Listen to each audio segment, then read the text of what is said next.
All right. Welcome to the sports show with Bob A. and soon to join us, Mr. P. Hey, what's up, man? Hey, We're live. how you doing, Bob? How you feeling, brother? I'm good. I can't complain. You know. Got a new setup this week. I was hoping to get a little spades action, but we're down two men. Yep. So we'll just have to make do with what we got. Definitely. What's up, man? So, big weekend in sports, man. How you like that game last night? Okay. So the game was all right, but this quarterback play is killing me, man. Wait. Okay. Let me. Okay, see, This quarterback that's amazing. We're living in such a great time of sports. You can't even tell what game I'm talking about. I was talking about the NBA game. Oh, NBA game. Okay. Hey, what game were you thinking about? I was watching Monday Night Football. We are overload with But I went sports back right and now. forth. I love I it. had to go back and forth. It was crazy. It was crazy. But you want to talk about Let's that? go. Let's go with your. Let's go with you first. Now you got me ready to talk about basketball. Now you got me ready to talk about basketball. All right, let's go. Let's go with the basketball. I need to speak about my man Jimmy. Talk about Jimmy. When the way I saw him pour his heart out last night to get his team that win, brother. If that don't motivate you in life, just beyond sports in life. If that performance didn't motivate you, I don't know what to tell you, brother. I don't know what to tell. This man, he didn't shoot 1 3-pointer. One. Like there wasn't one possession that he took for granted. Not one possession, not one play. He attacked. The man didn't come out the game. He played 45 minutes out of 40 minutes. The man did not come out the game. What I'm saying? Brother, when I tell you how, and he wasn't like, all right, I'm just wait. No, he went to get the ball every possession. If you see almost every possession, he was the point, exactly. Point forward, you name it. The ball. He grabbed every rebound. Made every it wasn't just an assist, a beautiful assist. Bro. And then he just kept scoring. He just kept scoring. 2 points. And you know what kills me is the NBA talks about Carmelo Anthony's game being outdated. That's the game. 2-pointers. Yep. Jimmy Butler, even though he's a 2 guard or small forward, went inside like a power forward, backed his man down. Even he took LeBron. You know how many times he took LeBron James to the hole and just beat him off of quickness, bro. And this is my thing. Like, I'm about to be 50, so I know old school basketball. He was old school basketball. Give it to me. Oh, you got me on a mismatch with somebody that's my height. I'm exploiting it. I'm not passing. No, I'm taking him. I'm taking and I'm getting a good shot. And I'm going right to the foul line. Like, come on. That was one of the greatest games. I need someone to grab my phone because it's this. Hey, Miss Devin, can you please grab my phone? We are live, and I can't have conversations right now. But business needs to go on. That's how we pay for all of this. Yeah. So listen, man, it was, and you know what, Bub? And I just have to say this now and early. LeBron James, that was some sucker stuff he did yesterday. He walked off the court. Like, you upset? Totally. How are you upset? Totally sucker shit. Totally. How are you upset? Totally. And I posted about it. I got some guys that want to sit there and defend. How do you defend that?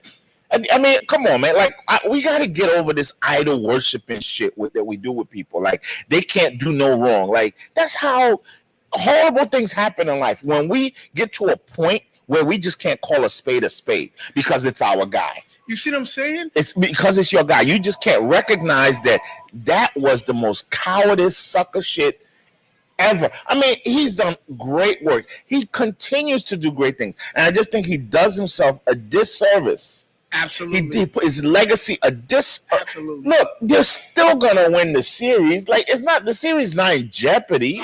What are you mad at? You mad at Jimmy Butler bust your ass one time out of how many?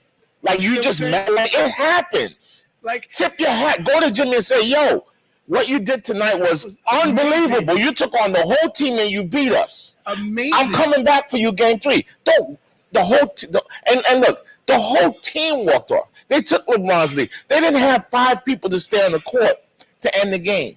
That was sick. That was just horrible. I mean, I hope and pray that he find a way to beat. They don't. That's not what championship is all about. You should not. You don't deserve to be a champion if you're that weak a human being that you can't accept defeat. That's what I'm saying. And this man came. He did his best without his two of his starters are missing. And he said, "You know what? I'm gonna pick up the slack. Give me the ball. We're gonna ride and die by my hand." They got Solomon Hill out there shooting threes. See what I'm saying? Like and making it. Yo, when my boy Robinson was missing everything, he took a shot. Hero was missing. How many shots Hero missed? It still was like, listen, I'm following Jimmy.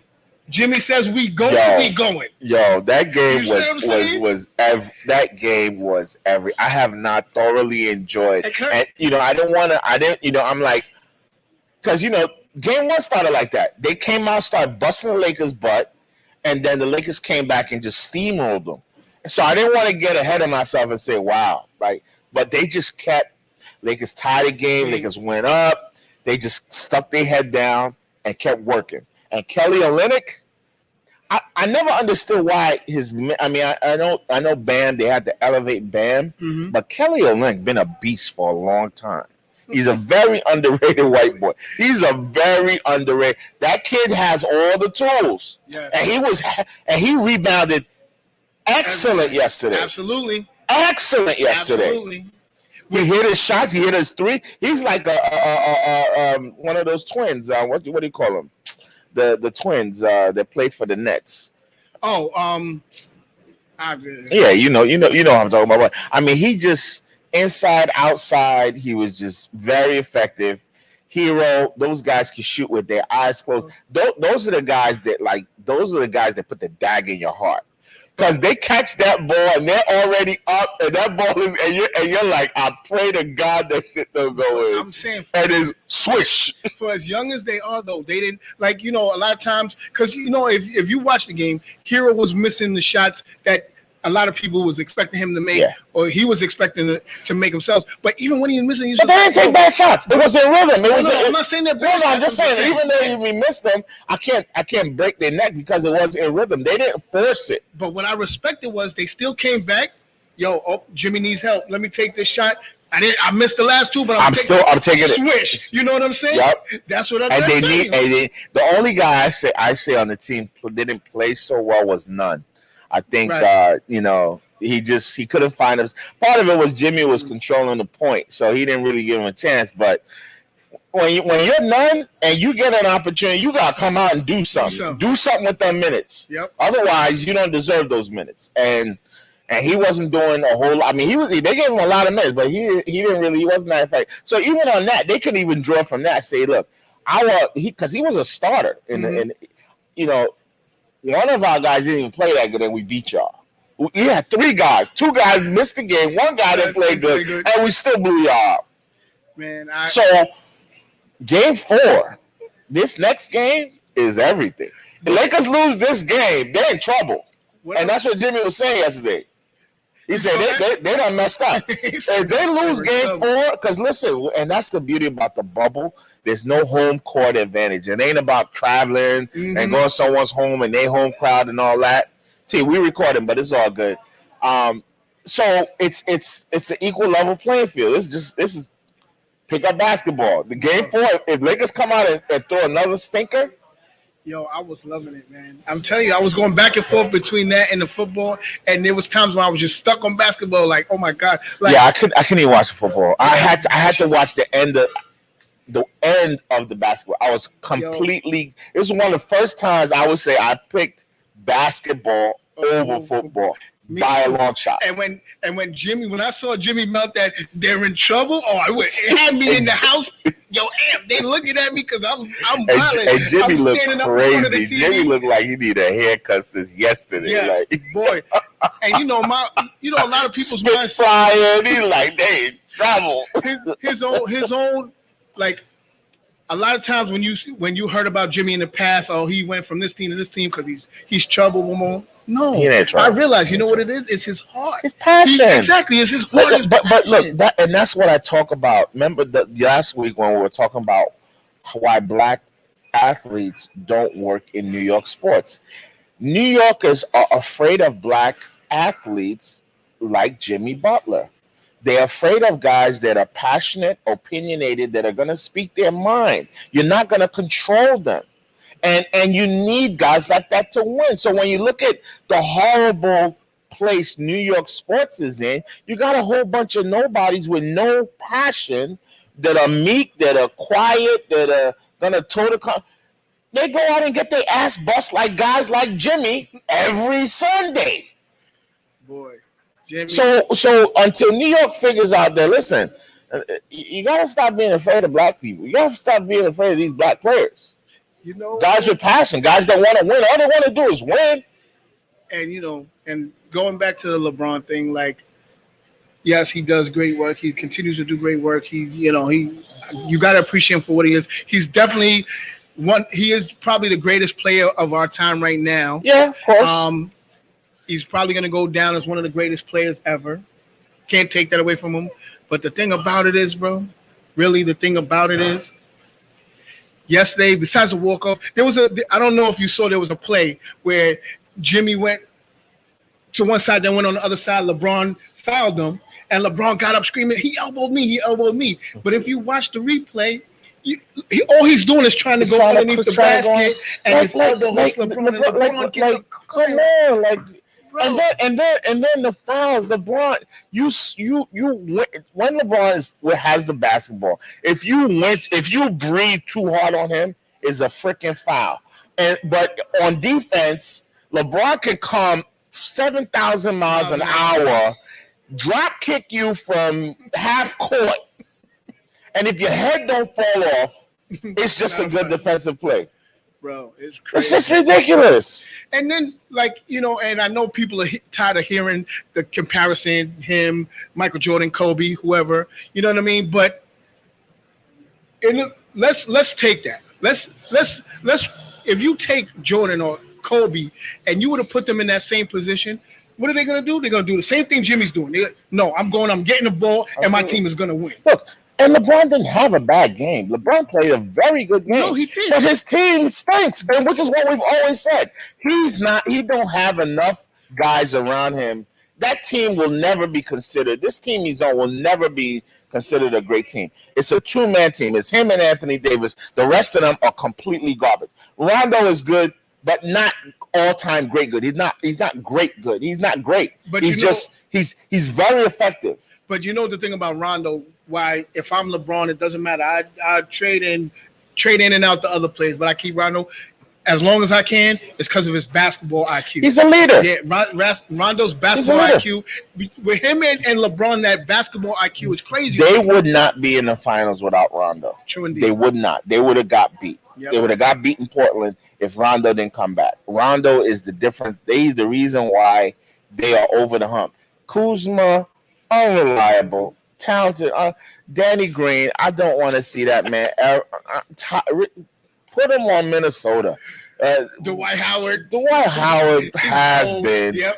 Old ass. The other Contavious Pope, whatever his name is, these guys are just marginal players. They have no ceiling. They have no ceiling. These guys, you know what they're gonna give you. They're gonna give you 11 points, 2 rebounds, and 1 assist. If you notice, every time what they did the screen on LeBron, so then Pope would be covering Jimmy. What did Jimmy do? Every time spanked him. Come down here where I can work on you. Oh, you don't want to come down? All right, I'm gonna shoot a little 20-footer on you. Come over here, I'm gonna abuse you. Yo, he abused Pope yesterday. And the something I was reading outside of basketball, it's kind of a funny story. So Kyle Kuzma's ex-girlfriend, yes, like you put it, is now dating Hero. So you know that gotta be a nasty, and she's gonna be on the sidelines. A nasty little situation. Yeah. And then now segueing into football, you got the similar family issue going on with the Giants and the Rams yesterday. So, Jalen Tate's Ramsey sister, and Golden Tate. So Golden Tate, if you don't know the story, Golden Tate's sister was dating Jalen Ramsey. Is that he's actually a baby father. They had 2 kids, and she was pregnant with the 3rd one, and he dumped her. And within like weeks, he's posting pictures of his new boo. So obviously, the Tate family were very upset.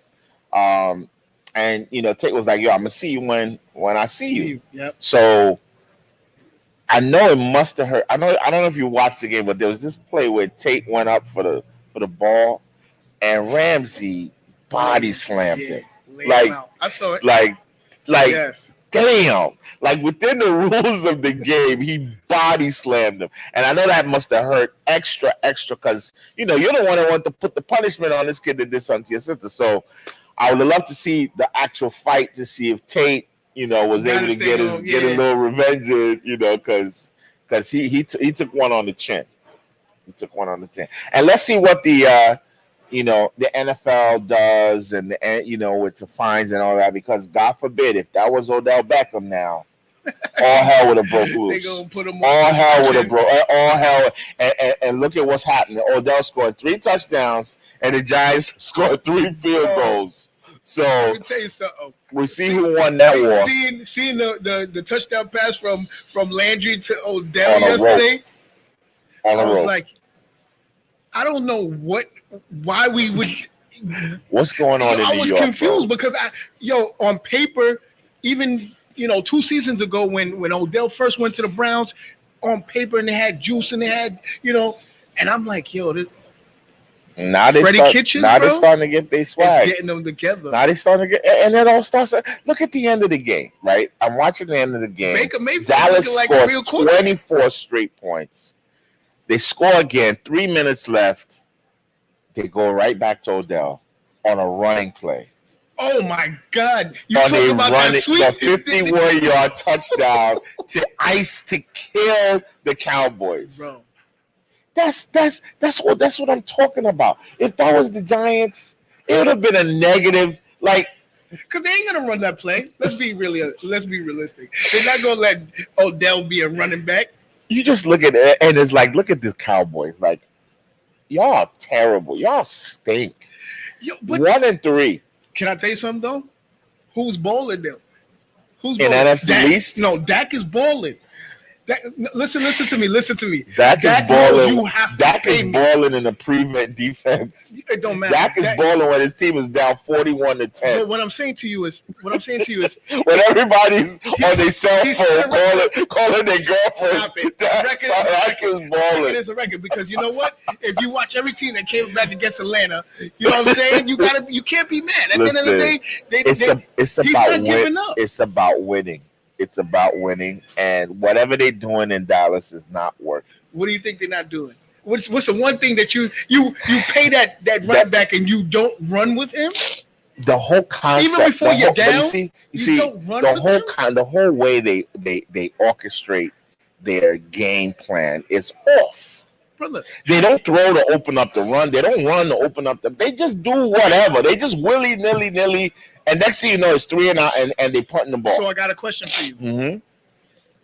Going, the segue between the Cowboys and the Giants. Jason Garrett.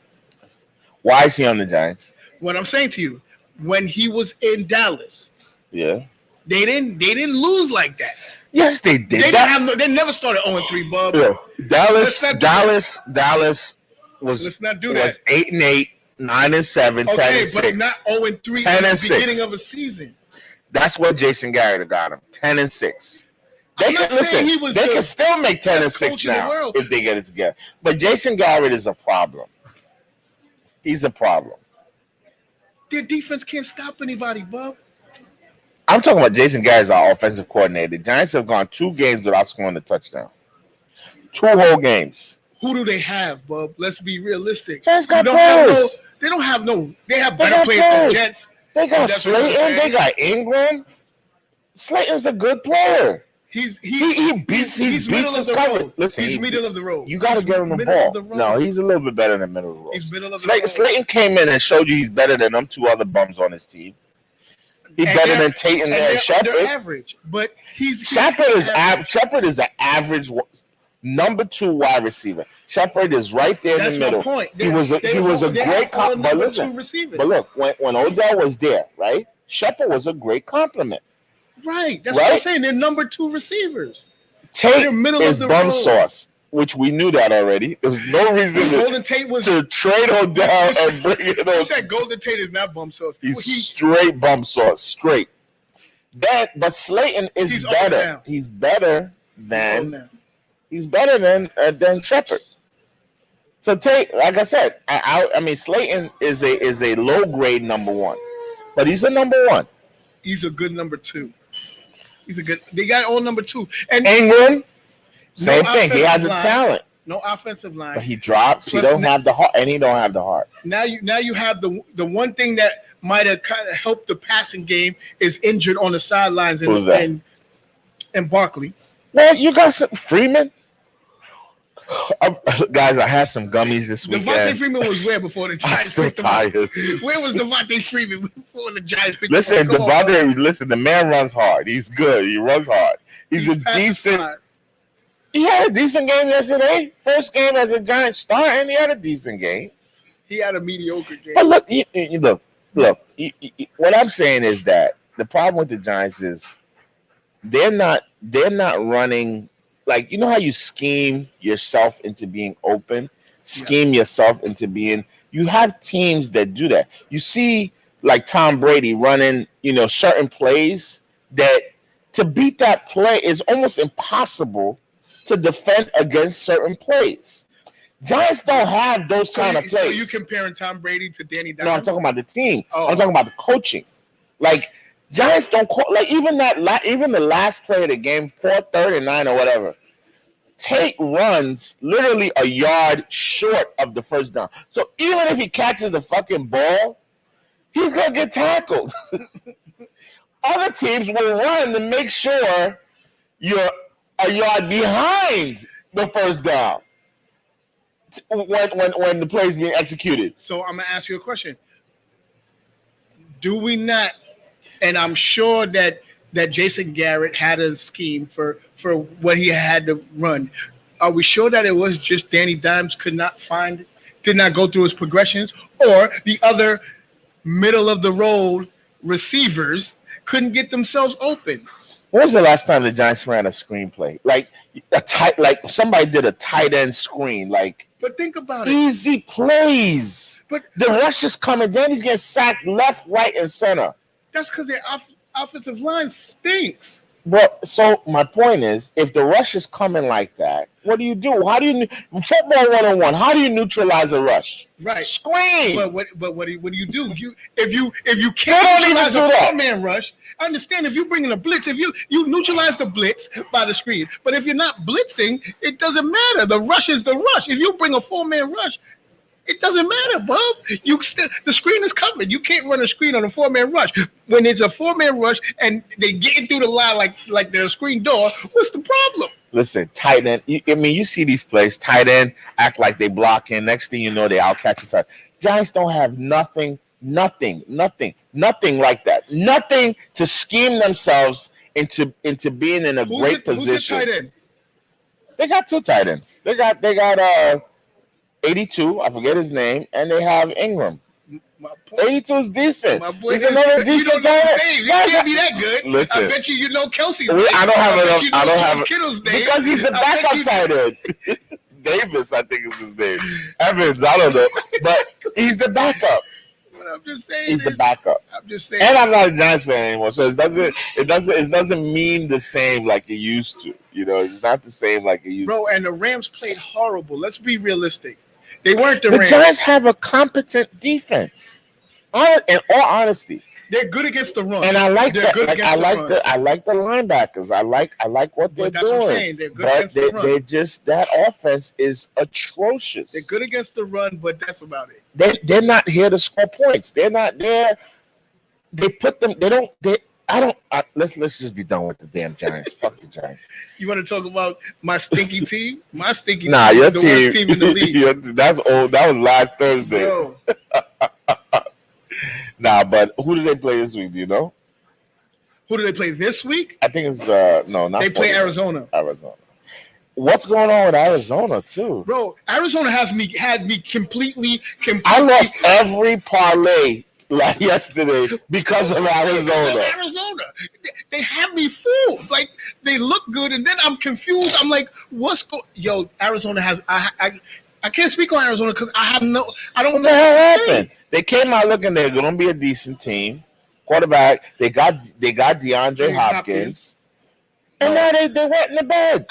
I don't. And against Carolina is killing. D-Hop is killing out there. So I don't understand. You got this quarterback. Yes, he's young and new, but he's doing. He's doing his thing. Yes, he still has learning to do. Mm-hmm. But you know what? If he can score 46-yard touchdowns running down the middle of the field. Once again, I think we got a lot of bad coaches in the league. They need to give these jobs to some young black coaches with some great ideas. You have the one. You have Eric Bieniemy in Kansas City. If the Giants are listening, go out and get him. Add some spice to your life. You know what I'm saying? Get these black coaches in.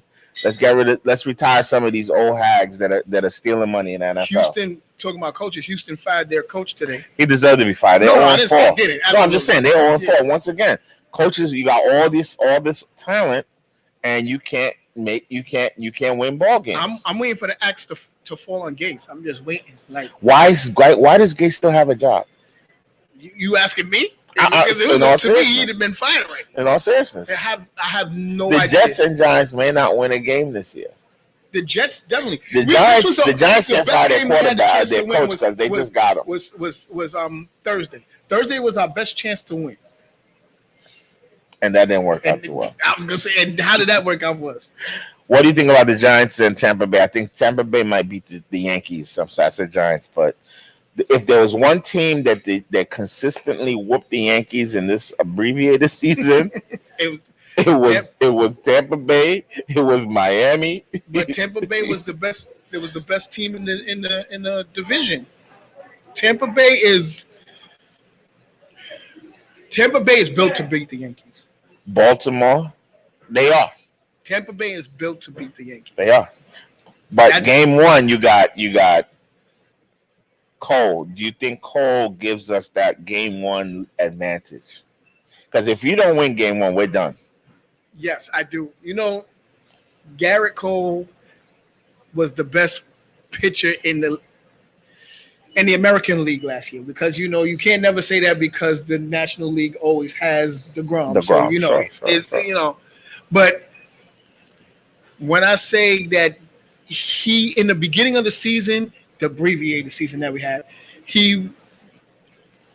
I was nervous. I'm like, he's not looking like that. But then towards the end of the season, he got it together. Actually, in the beginning, he was very good, and then in the middle, he kind of he was losing to like bum teams, but the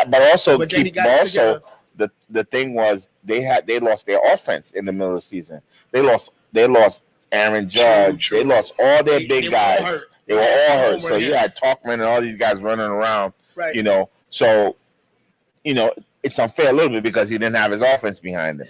So he probably was trying to pitch perfect games, and that never works out. Plus, they changed him and Sanchez weren't getting along. Now he has his personal. So now he got his own personal catcher. So I really want them to win. New York needs it. We need a team in this city to kind of get behind. It helps everybody. The mood is better when the Yankees win. The bars do better. People are having more fun. The papers, they sell more papers. People want to read on it and they go on to work.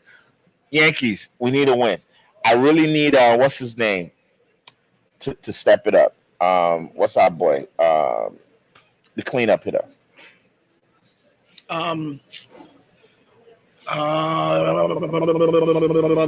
Tip of my tongue. Huh? Is at the tip of my tongue.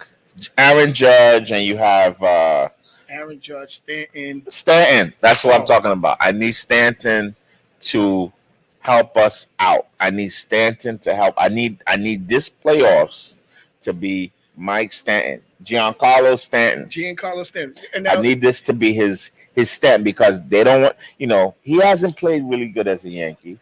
He has no defense. It's kind of like when they brought A-Rod in, and everybody waited for that defining moment where But he did A-Rod something. still was A-Rod. You can't. Yeah, Stanton needs to You show can't that compare he's that. Stanton. Like he needs to come in and hit 3 home runs tonight. Like bury the Rays. Like come out and But that's you know. But exactly what you're saying. Besides winning game one, we have to punch him in the mouth. Like we have to give him a shot. Like, listen, this is not gonna be easy. This team is stacked. When they're healthy, this team is stacked. The only problem that I have, and this for postseason, the problem that I have with the Yankees, we're built around the home run. That's how we win. Long balls, long balls, long balls. We're not built for hit and run. Getting the man moving the ball along. Yeah. You know what I'm saying? Moving the man along. We're not built like that. But so you got to hit it. Hey, that's what I'm saying. Like you could bat 227, like Mark McGwire used to bat, but hit them damn 50 home runs. So I don't care. You strike out, strike out 4 times a game, but give me that 1 home run. I need them to give me that 1 home run. Sanchez, or exactly. Give me that home run. DJ LeMahieu. Nah, that's my favorite Yankee right there. I love that kid. That kid is clutch. He can hit anything. He's like the most un-Yankee of the Yankees. No, he's most unlike Yankee than the rest of the Yankees. What about what's the name? Hicks. I like Hicks. Man.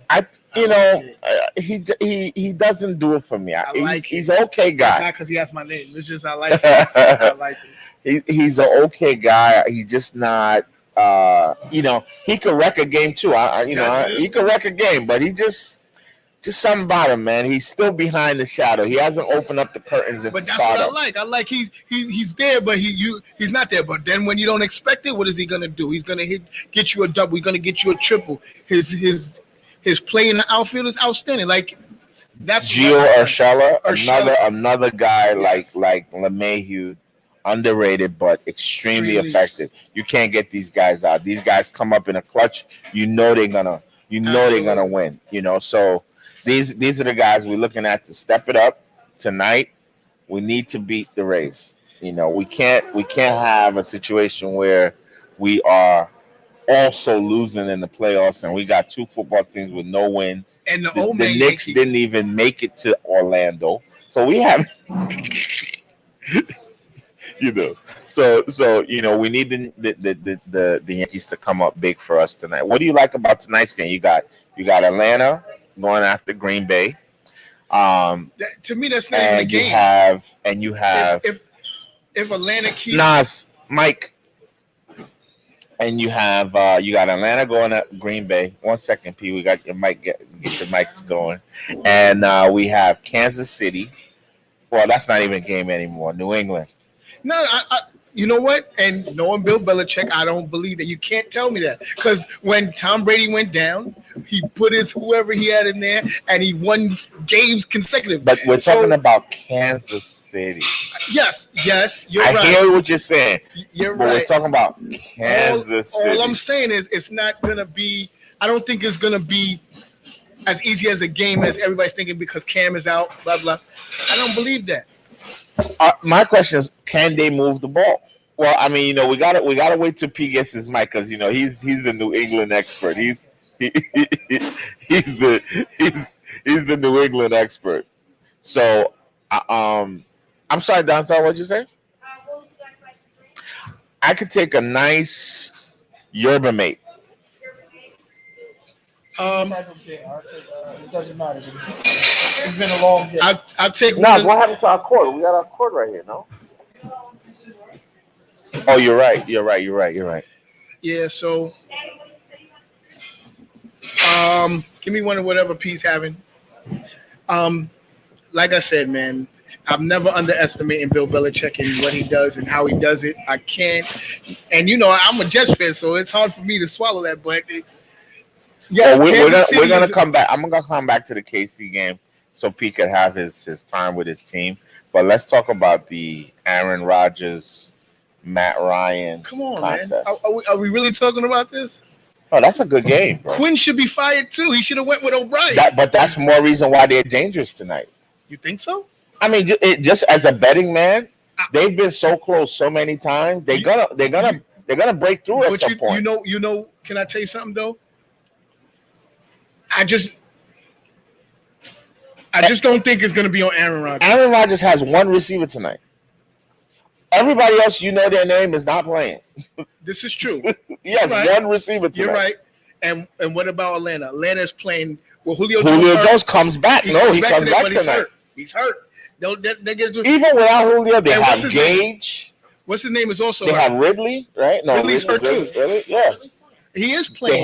They have Hurst from Baltimore, the tight end. Hayden Hurst. They got Atlanta got a squad. No, they do. That's why I didn't never understand why they was losing the way they was losing. Bad coaching. Same thing with Dallas. But that's what I was trying to tell you. But what I'm saying, but sometimes the offense blows through that. Especially if you only got one receiver that you can rely on. Unless it's a switch that Atlanta is not built to hold a lead, and they built to come back from a deficit. That's the only way I see that they're gonna win. Because if Aaron Rodgers is playing, even with one receiver, if Aaron Rodgers is playing like Aaron Rodgers and he starts using other receivers, I don't want to see what if they can score 52 points. I don't see how Atlanta gonna get that. Nas, you got a quote right there. I do believe tonight it's gonna be high scoring though. It's gonna be a high scoring game. Tonight? Yes, I do think so. My thing is, even though I just made a pitch for Atlanta, you don't beat Aaron Rodgers on Monday Night Football. That's just it's hard. It doesn't happen. It's hard. So it's hard. So especially the way he's playing the season. I've seen how many times have you seen him throw a Hail Mary at the end of the game to win the game? So beating Aaron Rodgers is not gonna be exactly a cakewalk. Not at all. I'm gonna take a 5-minute episode while you guys talk about the other game on the slate. P, you should be all set, my man. Yeah, I'm ready. I just want to know what I missed. No, we're gonna go right to the New England KC game. How you call it? No, I don't want to talk about that. What else? Hey, you got it. I'll be right back. We talked about a lot of things. Let's go. Since you weren't here when we talked about it, we talked about the Lakers Miami game. I want to talk about. That is the first thing I want to talk about. I just want to see what I missed. I got to go back there. So let's start with you. Go ahead. Tell us what you thought, and then I'll let you know what we thought. What I saw last night from Jimmy Butler was phenomenal. He might be the only player in the NBA that's not, besides Kevin Durant, that's not afraid of LeBron James. Not one little bit. Not one little bit. I've seen it in his face all night long. He was not going to be denied. Bro. I have a new appreciation for Jimmy Butler. That's what I was saying last night. Last night I was watching this game. I was texting, Gil. Me and Gil texting back and forth. Like, it was amazing to see him pour out his heart the way he did, like he was unstoppable. I watched it. He will not be denied, like Bob said. I watched it like it was 20 years ago. Like, I watched it in amazement. Like, when they got the rebound, he didn't let nobody else bring it up in the game. He went and took the ball. Yes, he was like, give me the ball. Give me the ball.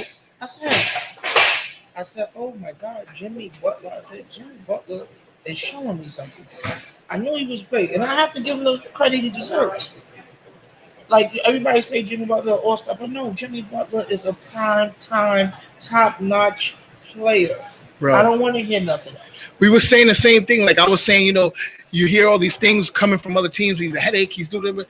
But, bro, why are you saying this? It's because his heart and his passion is crazy. He would not let Miami lose last night. He was, I'm going to play 45 minutes. I'm going to get me a triple-double, and my team is going to win. And you know what? And I'm going to let the cameras watch me say they're in trouble. You see what I'm saying? I'm not scared. You guys are in trouble. I said, I took notice. That's what I said. I said, I like this. You believe you can do it. I like this.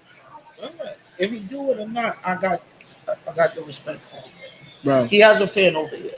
Bro. Because what I seen, you don't tell the best player in the world you in trouble. I know he meant it too. Exactly. But this is what I'm saying, bro. Like, he had the Lakers shook on that LeBron walked off the court. Yes, without the game being over. Bro, how do you walk off the court?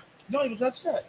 I understand, man. But how? No, I don't understand. That. I don't too much into it. I don't respect that. I don't respect that. I get it. I don't respect that. I don't respect that. You're supposed to be the man of the NBA, the face of the NBA. What are you talking about? Yeah, I get it, Eddie, but it might have been a lapse in judgment. He probably was angry, yo, he was probably mad. Yeah, the guy that you can't, he's guarding him, right?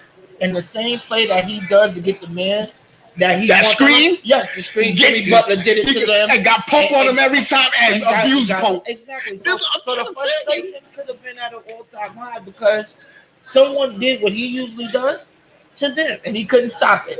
He couldn't get around the pin, bro. It was, but still, if you a player, over, he would. I get it. I'm not saying it's right, but I think if he could do it over, you gotta respect that. But we all human, bro. Sometimes you make a bad.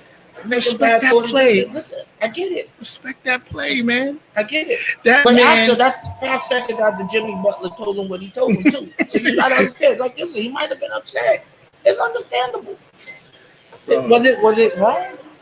Listen, I wouldn't have did it in my right state of mind, but you don't know how angry he was. He looked a little ticked off. 40 piece is a 40 piece. It doesn't matter when it is, bro. That was crazy. Don't matter. It's the NBA Finals. Is the only basketball on. That's crazy. And he come out there and give you a 40-piece triple double and talk to you on the way out. Y'all in trouble. And I'm playing 45 minutes. Say something. Listen, he was without, frankly, 2 of his best 3 players. Yep, absolutely. Bam was an all-star. Mm-hmm. And Dragic been playing lights out in the postseason. You have to listen. I give him credit. That might be the best single-hand performance I've watched all year. Bro, easily. Yes, all year. And that's my question. Was LeBron mad because he stole his thunder? Because he stole their thunder? Like, I don't understand. Like, you have to respect the man's play. If you were so mad, why didn't you say, you know what? Let me control this game. Every time we bring up the ball, put the ball in my hands. I'm gonna take the Lakers to the next level. But someone that played a little. That's what I say. Right? Come on. It's not as easy. It's not as easy. P. No. I'm not gonna let you say stealing thunder. Like LeBron James is. Like, listen, I'm not a LeBron James fan. I like LeBron James the person. So, speaking of someone that likes him as the person, listen, you get caught up sometimes. I don't think he's stealing his thunder. That man. No, I didn't say that. I'm thinking that LeBron thinks he's stealing his thunder. You're not, though. You're still LeBron. You're still the greatest player in the NBA at this moment. Come on. So, respect the man that is doing everything he can to fight against you. Okay, so what did I miss? I'm just saying, listen. We gotta respect. Look, I think LeBron James last night know that this guy is not scared. He went at him so many times. He's not scared. Listen, man, the man had to cut his hair. Straight up. He's there to prove a point. Listen. I don't care about that. Nah, you don't. Because they interviewed him and they said something about accolades, some type of accolades. I can't remember exactly what the interviewer was saying. But Jimmy was like, I don't care about all that. I'm here to win. He said, I don't care about all that. I don't care and about all he's dead that. honest. Like, Jimmy's not here playing around. He's not here to play with nobody. He's not here to make no friends. He's not here for none of that. He's like, I live for basketball. The man did not, I'm telling you, he did to not take 1 3-pointer shows you he's like, I'm not wasting 1 possession. I'm going for a high percentage shot every time. I'm backing somebody down or I'm getting this foul. And he missed like 4 shots the whole game. Mm-hmm. Listen, what impressed me was when Miami got a rebound, he didn't even let the other guard bring up the court. No, okay. Give me the ball. It's time. It's my time. This is it. Every time the ball comes up, I'm coming to get the ball. I'm coming to get the ball. He showed me like listen, man, I'm a fan. It's on me. He's like, it's on me. I'm a fan. And this is why I'm saying this. What I'm saying, if LeBron didn't do some sucker nonsense yesterday, my thing about this is what? He didn't do that. He didn't say, you know what? Oh, God, I'm watching Jimmy abuse us. What do I need to do? Oh, I need to take this ball. Because let's be truthful. LeBron is one of them players that's very hard to stop when he gets on his but hey, play. But he plays bully ball. Hey, if he gets stuck if in bully you ball, notice, you can't if you notice, in the fourth quarter, the threes that he took, they weren't falling. But that's what I'm trying to tell you. Why is he taking three? But no, listen, because it was given to him. Like, listen. But what I'm saying to you is, LeBron James, the threes that he shot in the fourth quarter. He made them though. No. He wasn't making them. No. Okay. He was off. Okay. And what I'm saying is, listen, Jimmy Butler took the challenge. And I'm not saying Jimmy Butler can guard, but he's not letting the rest of these guys do it. I'm going to stay out of foul trouble. I'm still going to give you a 40 piece on the other end. I'm going to win this game. I'm good enough to get one. That's Kobe Bryant type of mentality. That was Mamba mentality. You're right. Listen, on the Lakers, he had the Mamba mentality. That's what I'm saying. It is what it is. But that's what I'm saying. That's a great point you're making. For the Lakers to be saying this is about Mamba, this is about Kobe, this is about the guy on the other team showed you the closest thing to what Kobe Bryant would be. So this is my thing. That's what I was just saying.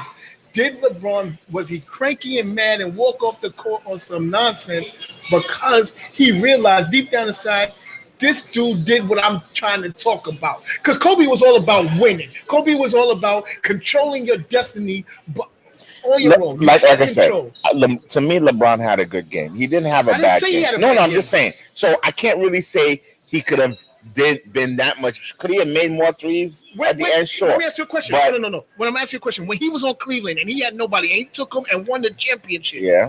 He was Kobe-esque. He controlled. Give me the ball. LeBron, he was still that yesterday. Somebody on Cleveland. When he won a championship, he didn't have. But this is my point. Don't give me that nonsense. I didn't say he didn't have absolutely. Make the example when he beat Detroit. When he beat Detroit to go to the finals. That's the team he had nobody on. They played the Spurs and lost. Any championship he won after that, they had people. But Anthony Davis was the main reason they lost the game. He couldn't stay off foul trouble, and he gave him nothing. They needed his points. He's been averaging 29 a game. But I told them they got to play the guy that shoots the threes. What's his name for the Miami Heat? The center. Oh, yeah, that's what I said. He's been crushing. That's what Bub said. I said, listen, he could shoot it. If he hit 5 threes a game, it'll help. I mean, and that's what I'm saying. He's the same kind, and not the same kind of threat, but he has the skill set to go outside comfortably. He stayed out there all night. Yeah. And what I like about him, he's not going to live out there. He's going to go inside and grab some rebounds. Mm-hmm. So he's not this, I'm going to just stay outside. No, he's going to go get dirty too. That's what I love about him. He's not big and stiff. He's not big and stiff. He's very athletic, and he's willing to do whatever it takes to win. And with Bam coming back, they got to figure out a way to keep both of them on the floor because they need that size. When you got Dwight Howard and Anthony Davis and LeBron James, you can't have a bunch of Jimmy Butlers guarding them. It ain't going to work. But even yesterday, when they were outside, they were rebounding crazy. That was all hard. That was all hard. Anthony Davis wasn't in there most of the time. And he was in foul trouble. He was in foul trouble. But he played the second half, though. He played the second half. Those guys had confidence. Those guys had a rhythm, man. Those guys, even Hero was skying up and grabbing some goddamn rebounds. Why? And they let him in the game. Yeah, they let Butler said, "Yo, just follow my lead. This is how we gonna win. We gonna win with all heart, all passion, bro." High percentage basketball. Jimmy Butler today. Yes, man. Listen. So now, what do you think? Game 4. How do you think that's gonna play out? Who wins Game 4? I pick Miami in 6. That's what I said. You're saying Lakers not winning again. You're saying it's a wrap for so. If Bam comes back, I like Miami. Like, listen, I don't think it's a gimmick. It's definitely not a gimmick. Listen, I don't think it's a gimmick. I think Miami is tough. Like, listen, it ain't as easy as they beat them in a tough way. Yesterday. It wasn't like Hero and Duncan from the outside just spraying. That could be Game 4. Mm-hmm. See, they still got that game waiting. To face where them guys go for 30 apiece, shooting 8 for 9 from 3-point range. They are not going to continue to miss, and they miss a couple open looks. And I was saying that too. But I respected that about them. Robinson, Hero, they missed a couple of outside threes, but you know what they did? They went right back down there. Give me the ball. When I get the ball, I'm going to take my shot. Swish. You know what? There goes 3 that adds to Jimmy's 40. You understand what I'm saying? Like, when they needed to make the shots, they made the shots. And like Bob said, they all hard. Listen, let me get up there and get this little rebound. Well, can you imagine if he was still on Philly? Who? Jimmy Butler. Yeah, with that team in With Philly. that team in Philly, come on, man. But that's why he left. He didn't see those guys. First of all, they weren't going to listen to him. Embiid was not going to listen to him. But Embiid misses him the most. Of course, he's going to miss him, but Embiid is too big of a personality to let it be Jimmy's team. And he wasn't going to let Jimmy, but Jimmy was going to call him to task to change. And Embiid wasn't going to be that. Jimmy would have been like, yo, big man, what are you doing out there shooting threes all day? When I'm over here backing people down, this is where you need to be. True. So that wasn't going to work in Philly. But I think they'd have got a lot further. Absolutely. They're years away now. Absolutely. His stock is. Well, listen. I seen what Dwayne Wade said last night. What did he say? He said, "Oh my God, he told Pat Riley and them to sign him. Go get Jimmy Butler. He's the next guy." He said, "I told you." He said, "I told you. I told you this was the next face of the Heat." Jimmy Butler, he got them all believing. Now people gonna want to come to Miami. Miami's gonna be good for the next 5 or 6 years, guaranteed. Well, not only that, you got a young team. You have Duncan, you have Hero, you have Nunn, you have Bam. This is the core of your team is all under 25. Mm-hmm. You got at least 5 good years.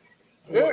Through trade and draft, and you know Pat Riley's a monster. He gonna get the players he needs. Yeah, Duncan Robinson wasn't drafted. They got him out the G League. Look at that. Yeah, marksman, shoot it, 6'7", 3. And he's a decent player. They don't have guys that are one dimensional. No one on that team. None of them are one dimensional. Nope. So they got Hero at number what?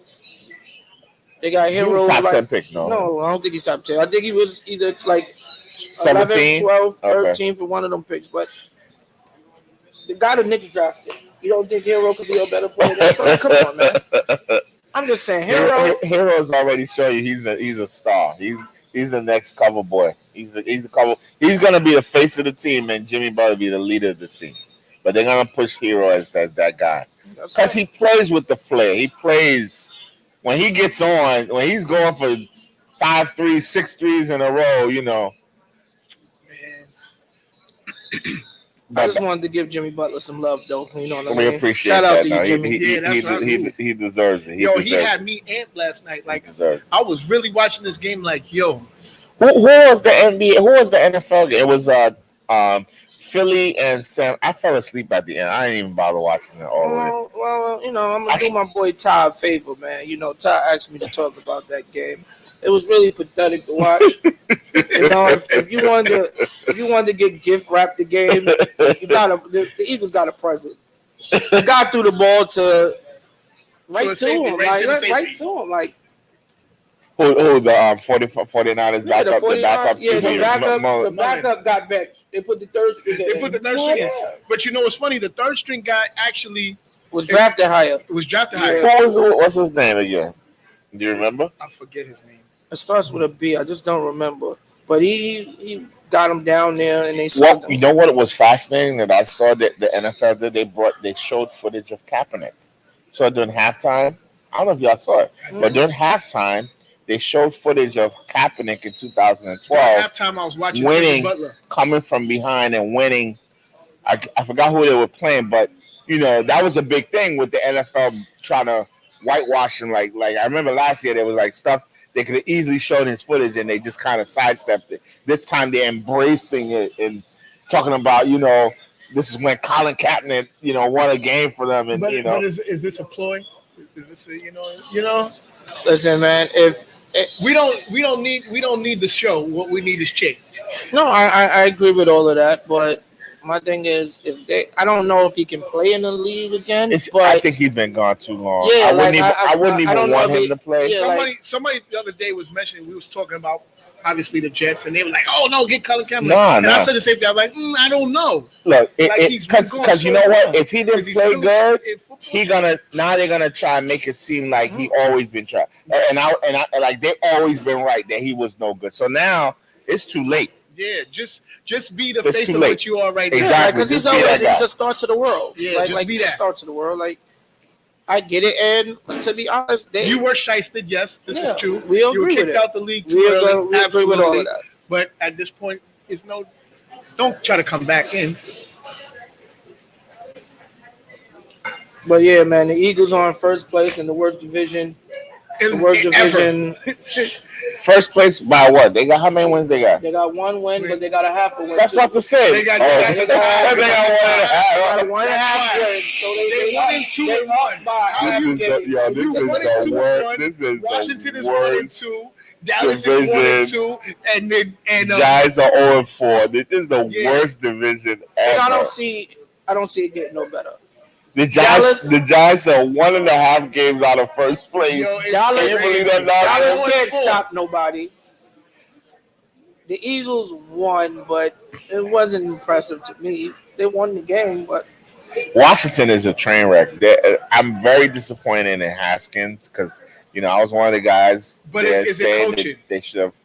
I just don't. I don't know. I don't see Haskins again. He has making nobody around plays. him. no, he had a good he had a good rookie receiver last year. But he He's doesn't. there. I mean, no, but he's still playing them. But He doesn't have he's anybody not. around He's him. not. Bro, I don't know what they're doing in Washington. He doesn't have anybody around him. Let's be realistic. I don't know what they're doing in Washington. I wish the because Jets I watched would their play team. Washington. They play like They 4 get a win. running backs. They too many people touching the rock. Like, who's who? You know what I'm saying? Like, who's who? Who are the guys? Bro, it's crazy. How do y'all feel about Bill O'Brien getting canned today? He They needs to get deserve canned. to be canned. What are we talking about over here, Pete? He had that Should have job been way canned 2 years way ago. too Way long. too He had long. that job way too long. He is not good. And Deshaun Watson is a much better quarterback than 0-4 record. Yeah, Bro, but and you know what's crazy about Houston is they spent $250 million on their roster. They're what 0-4. 0-4. But they haven't played. They don't have a first round and a second round pick because they gave them to the Dolphins. So they have no 2021 first and second round pick. But you see, they're out of all the 0-4 teams, they're the most probable to make the playoffs. They can still make the playoffs and be good this year. So I don't think The owners don't even believe it. The GM doesn't even believe it. No, I think that's why they fired him. Because they're like, listen, let's can this guy now. There's still 12 games left in the season. If we get on a run, we can still make a go for it. Yeah. That's why if they have enough talent to win. First of all, the most important position is quarterback. They got a quarterback. Yes. Then you got receivers. You got a halfway decent running back. You gotta look who they played too. Minnesota might have been the easiest team they played. Yeah. They played the Steelers. Yep. They played Patrick Mahomes and them to open the season. Then they had Lamar Jackson. They ain't had no easy game. Those you can be 4-0-4. All the best black quarterbacks just a little bit better than them, But listen, I don't know. They still got time. They still got time to get it. Is better. I don't know if Jackson. I don't know if he's better. You don't think Mahomes is better, but then Deshaun Watson? Yeah, I don't think Jackson's better. Really? No. Wow. From overall or talking about throwing the ball. If I had to pick a quarterback, I'm taking Watson. See, let me tell you the difference to me. Lamar Jackson reminds me more of a Butler type of player. Heart, like he wants to win. His own personal skill, like he'll run the ball, he'll throw. His desire is greater than Watson. I think, and that's the only thing I think Watson. I'm not going to go only on desire, but I'm going to go on skill. Just they have both are great. Both are great. Don't get me. I'm not saying like Lamar's faster than everybody on the field. But yeah, he's faster than everybody on the field, and he still has a stronger arm. Like his arm is crazy. A cannon. I get all of that, but he hasn't won no playoff games. He's not impressive. I'll say this: he's all right. If you put Watson, he beats everybody. He's looking at it from a Bill Belichick standpoint. If he's Bill Belichick, beats everybody but Mahomes. He's looking at you put Watson in Bill Belichick's system. He's a Super Bowl player. That's what Pete's looking at. Yes, I don't look at it the same. You say exactly on that. Yes, he's a Super Bowl quarterback. And you won't be talking about Jackson. That's exactly. You said that's exactly you what put Watson. You said there. Yeah, you put Watson on the Patriots, they'll be right to Super Bowl, and you won't be talking about. A question. So do the same thing. Flip it. put Lamar Jackson. No, I don't think you can. Absolutely. No, I don't think you without can. even no question. No, I don't think he's. So you're telling me The allure of Jackson's speed and what he could do running the ball takes away from what you're gonna do with him in a drop back quarterback. But this is my thing. The plays you're gonna call are gonna be you're gonna be monkeying around a whole lot more with Lamar because you can't. And what I'm saying is that could get your quarterback killed. One, it can't. I'm not saying it can't. What I'm saying to you is that's what they have with Cam Newton right now. And not really, because he's not as good as Lamar. I'm telling you, Lamar is like a special tool. That's what I'm saying to you. And like this. Every time he gets outside, he could score a touchdown. So you're kind of like trying to call that play for him to go outside every drive. But imagine that's what I'm saying to you. No, but yo, listen, they're both running. They're both running quarterbacks. It's different. But Cam Newton will run through you. Lamar Jackson is going to outrun you. He's going to be going. You're not going to. But no, that's what it's not. And to me, Cam, throws a little bit better. He connects. Yes, son. Not a deep. Lamar has power. I don't know about his accuracy. Yeah, I think he's a little more accurate. No, he has power behind his ball. I don't see him sticking every throw. We watched it last week. I just don't see it. We watched it last week. He couldn't when he was off. He was in off. rhythm, because look, that's the main thing with the Giants. What I hated about Eli was hitting the receiver in rhythm, not when he has to outstretch, overstretch. Because you're either going to get tackled. The best guys like Aaron Rodgers hits his guy in stride, so you can't catch him. The rack yards are crazy. You know what I'm saying? And he don't put his guys in horrible positions to catch the ball. Guys that are not accurate get their receivers hurt. But that's what I'm saying to you. I'm saying in a Bill Belichick scheme with Lamar Jackson's options of running, where you have to stack 7 men in the box, even without a great running back, you have to stack 7-8 men in the box, or at least play containment. Now, with the receivers that Bill, the way he has them running excellent routes, it's gonna be a turkey shoe. Like, come on. I don't know. New England's haven't had good receivers in a while. I'm going to tell you something. I'm going to show you something. Okay. So what I'm saying to you is, at the end of the day, you gonna tell me that what's the guy that took over for what's his name? Castle? No, not like him too. But I wasn't even thinking about him. I was thinking about the other dude that doesn't even play anymore. I forgot his name. What team? What team was he on? Denver. Peyton Manning? No. John Elway? The one that went in for Brady when he was hurt, then got paid, went to Denver, and now he's nowhere to be found. He went to Denver. No, Matt Castle. Castle didn't go to Denver. He went to Kansas City. Yes. Matt Castle went. Who went to Denver? What's the other guy's name? He went to the coach. You talking about the black quarterback? No. He's not that bad to me. So he went to San Francisco. You talking about Garoppolo? No, not Grop. Brady wasn't hurt no other time. I don't know any other New England quarterback. It's either Castle, the guy, the black gentleman that got traded to the Colts. Not Kobe Brissett. Yeah, Brissett. Yeah, like those are the only quarterbacks I know. Those are the only 3 that got some charge before. You're talking about who did Denver have? Denver had, I don't know, but go ahead, make your point. I'm not wasting no brain cells on Denver. Regardless, you want to say Brissett, you want to say Castle, you want to say Garoppolo.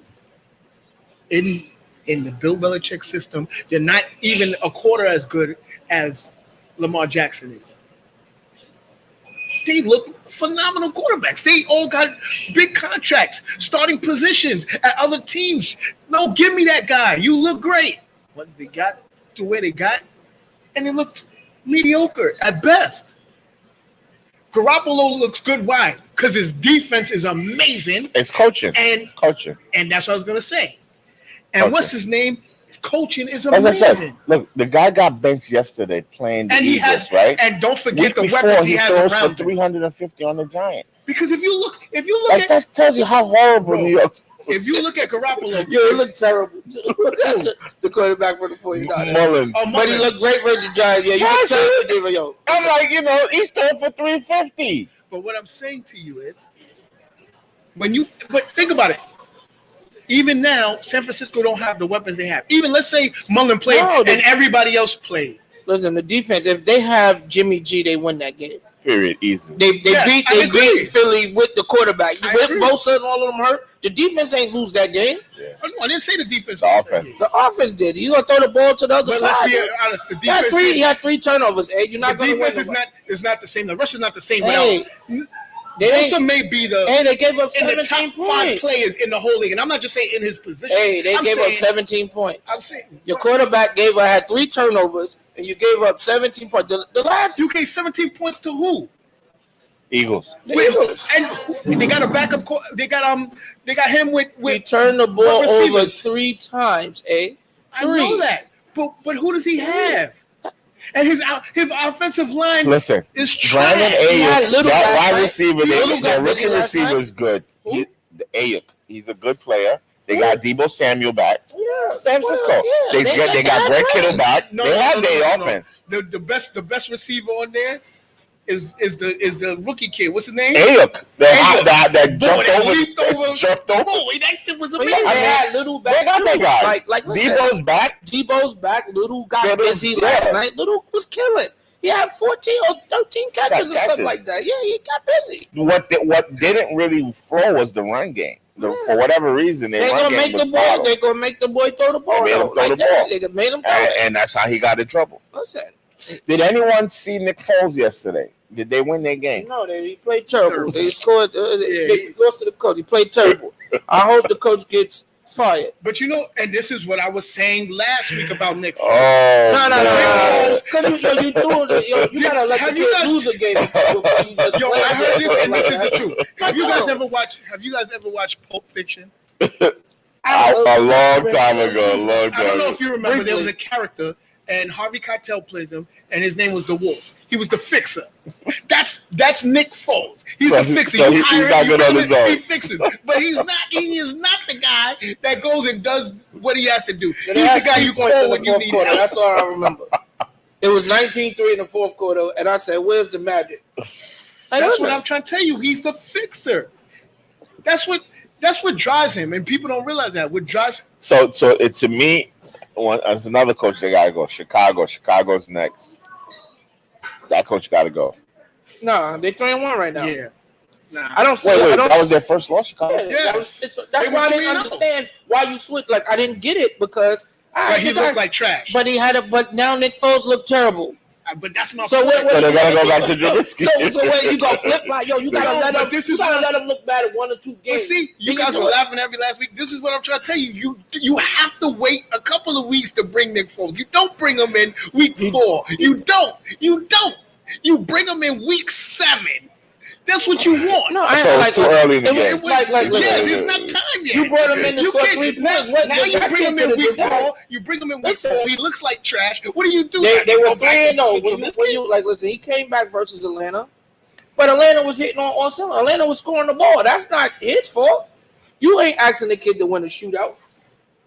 He's not one of those quarterbacks. We know that. He's not. He's he can like Josh Allen. Do what he got to do, but. Bro. He needs his defense. Yeah, like if the defense is getting aired out, that's not his fault. Buffalo is a problem, y'all. Yeah, Buffalo is a good team.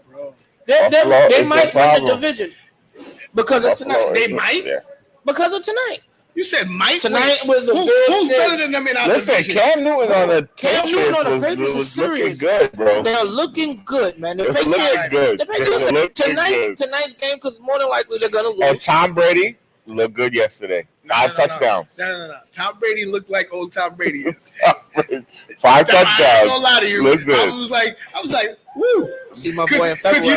Because in the first series, he threw that pick 6. I'm like, I was about to call Pete. I was about to be like, yo, don't do it. I said yes. I said, let me see what's going on. After that, he looked like I was circling yesterday to beat Gronk's game, but I guess next week. So one of these weeks, Gronk's gonna score 3 touchdowns. Once they get in rhythm, He had an amazing catch yesterday, though. that's what I said. I thought it was gonna be. I thought it was gonna be yesterday, but one of these weeks is gonna be Gronk's week where he's gonna bring his boy back. But he's put in like, listen, it's like he played with Miller for 5 years. Bro, that's his new Edelman. Yeah. No, but that's Tom Brady's new Edelman. But what impressed me? It was every time he tried to get it to Miller. There was times where Miller wasn't even open, and Tom was like, "I'm going to try to get it." What impressed me was him and Evans though, because it takes him a long time to build with a receiver like that. But I can't like when this. Because Evans is underrated. No, I think he's a beast though. And like, listen, that's what I'm saying. When he threw the 50-50 ball to him, it was like 3rd and 21 play. But no, it was like a 50-50 ball. I had to go make a play on the ball. But when it's Evans, it's not 50-50. All right, I get that. But listen, he wouldn't throw that usually though. He wouldn't take the opportunity. He wouldn't take the chance. Because it was Evans. That's my point. When you know you got somebody on your team like Evans, so I you don't really need chemistry. You just say, this man is amazing. Let me get you. Look up there, you see one defender on Evans at the 1 or 2 yard line. He's throwing the out route. There you go make a play. And I said, listen, they looked dangerous yesterday in the second half. Yo, it was they looked dangerous. And they didn't have their best receiver. Well, arguably. Yeah. The best route runner totally in the speedster. Yeah. Who you talking about? Godwin wasn't there. Yeah. But they lost OJ. What was it? And you know what? Everybody's like, Godwin, because he's a speedster. No, but you got Godwin late. That's why that loss, hopefully, it clarifies things out. Mm-hmm. OJ Howard going down he got hurt makes Gronk a little bit more prominent in the offense. And Barber's playing good too. Barber, the running back. The rookie though, the rookie came in and scored the winning touchdown. Yeah, like I think Brady's going to use him. When he get closer. You see what Brady did? He scored 5 touchdowns to 5 different receivers. No, I get that, but listen, when you could do that, the running back ran for 111 yards, but he dropped about 4 or 5 passes. That ain't gonna work for Tom. Tom he needs his James White. He need that 5 or 6. That's his outlet. Yeah, you need it. But you know what's crazy? Did you see it was a time where he dropped one of the passes in Tom Brady's face? Like, you better not play with it, so you will never see this football ever again in your life. Like, what was that? It was crazy. Yo, he dropped a lot. I was like, what is going on with this guy? He was dropping everything. So yeah, we're coming to the wrap of today's show. Just wanted to thank you all for watching. No, we got the Yankees. We got 2 NFL games. Yes, we didn't get to talk about the Yankees. Yes, and we need. Close us out with the Yankees. I'm gonna go tonight. I don't want to say who I got to take the series, but if the Yankees lose tonight, they're going over. Yeah, it's over. The Yankees must win tonight. Today's a must because that's why we paid all that money for Tampa Cole. Bay is the one team this year that's had Cole's number. So I want to see if he makes adjustments or if he goes out there with that gas and they start hitting home runs because they're taking them deep. That's how they beat Cole. They hit 3 home runs. 3-1. First, second attack them. Tampa Bay, the way they built to beat the Yankees. Yeah, but no, listen, I get it. But you got to have Blake Snell. Blake Snell kills the Yankees every time. And that's what I said. Listen, you got to understand that Tampa Bay has been the little brother to the Yankees for a long time. The only thing is, if the Yankees lineup is hitting, it's a different series. But that's what I'm trying to tell Bob. We're not built for hit and runs. We're not built to move the next man along. We're built off of home runs. No, I don't agree with that. I don't agree with that because I could tell you a couple players that make contact. I'm not saying the leadoff hitter. I'm saying, but hits everything. Yeah, we said the third baseman makes contact. We said that. We said those are the 2 guys. The rest of the lineup is still 7 men in the lineup or 6 men in the lineup after you take 3 to hit for contact. The rest of them are built for home runs. That's what the Yankees lineup is built for. To hit the long ball. That's what we're built for. Let's be realistic. But guys that can make contact though. I'm not saying but Pete, we would have to get some walks. Yes. You know I got you. You got to load up the bases. I think it's some butt singles. That's what we not built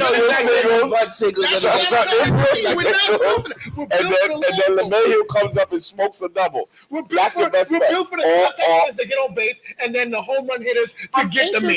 That's what we're built for. I'm anxious to see Oakland and the Astros because I know they really don't. They're duking it out right now. Yeah, I really know they don't like each other. Oh yeah.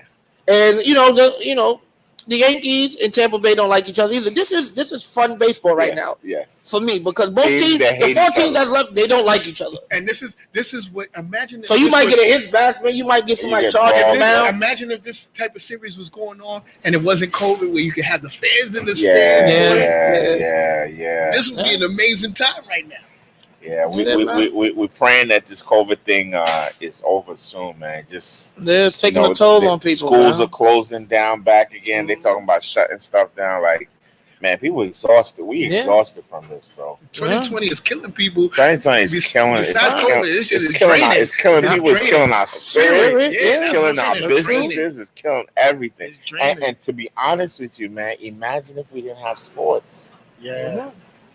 Sports is really what's holding it together for so many of us. And just our sanity. Just on a segue, to get over to that. What do you think about the fact that now, the first players in the NFL are being diagnosed with COVID? Like, we all knew it was going to happen eventually, but look, it's one of the biggest names on the biggest teams. Yeah, out. You see, and the other problem is the false positives. There's so many tests that go positive.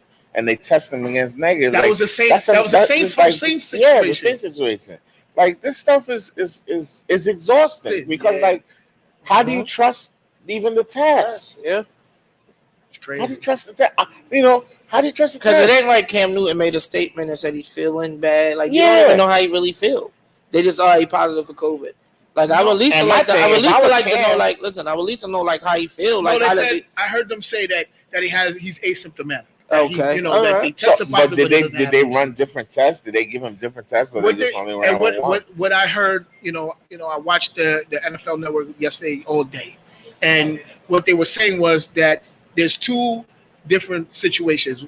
If you test positive, one, if you're asymptomatic, the way you come back is you got to test negative 2 times in a row. They got to test you 2 times in a row. You come back negative, you could come in. So by those standards, if he tested negative, if they test him today or tomorrow and they test him twice and he comes back negative, he could be available for next week.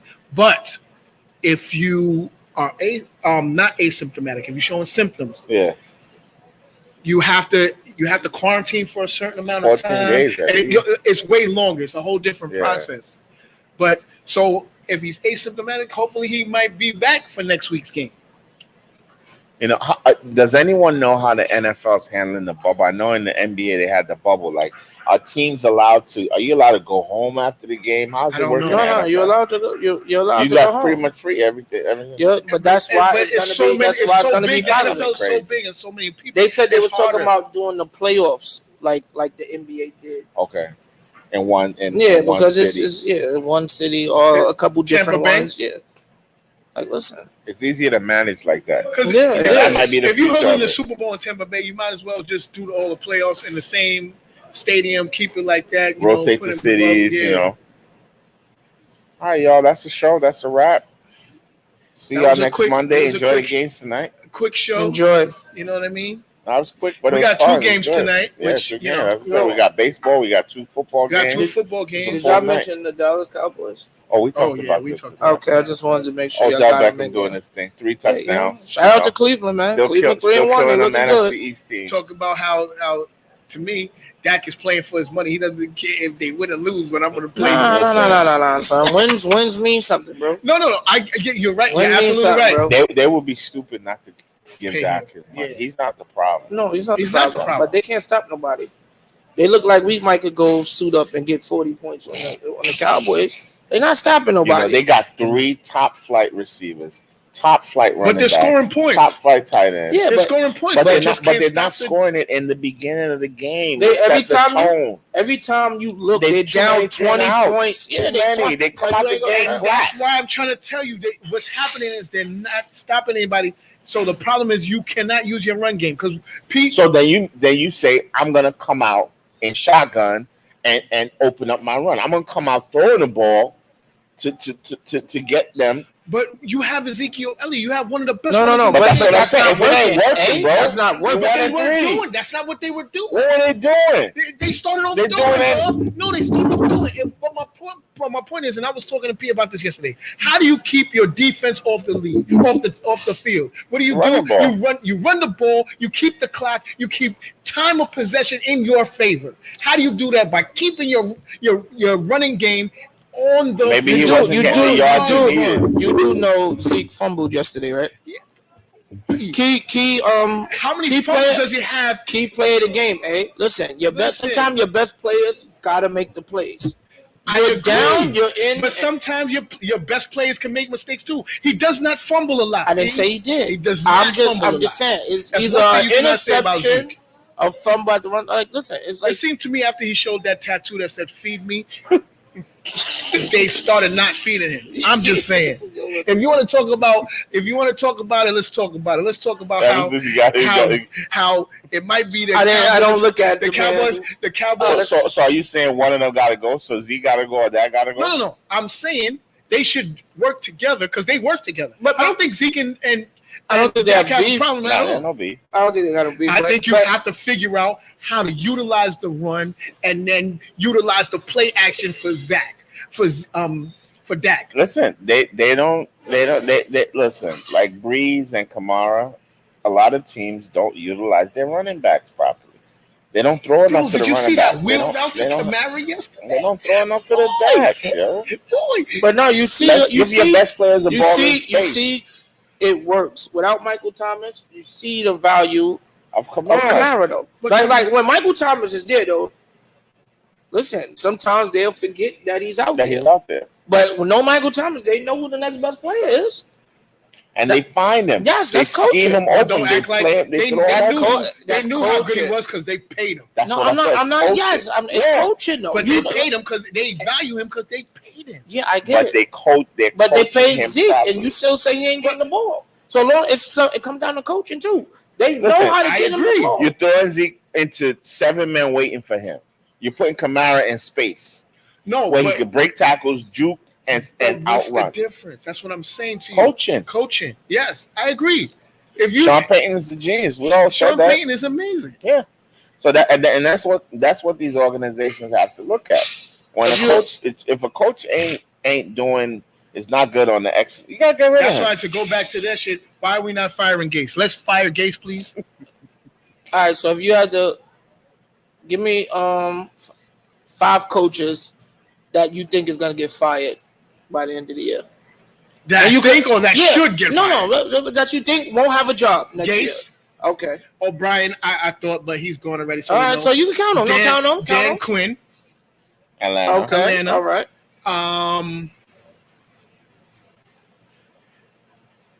And this is the thing, right?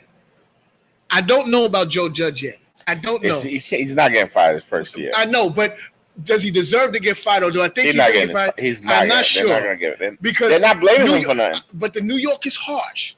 They have not mentioned his name one negative way yet. No. But you got to think this year, Barkley tore his ACL. That might be the thing that helped him. Yeah. Like they know that they Danny Dimes, he didn't pick him. That's the GM. Yeah. Yes, he didn't got nothing to do with it. They might get rid of the GM before they get rid of him. No, I definitely think they're getting rid of him. They needed to get rid of Gettleman last year. Yeah. They should have never hired Gettleman. They needed to get rid of Gettleman. The Giants should be in a whole different place. Astros just hit a home run. I think it's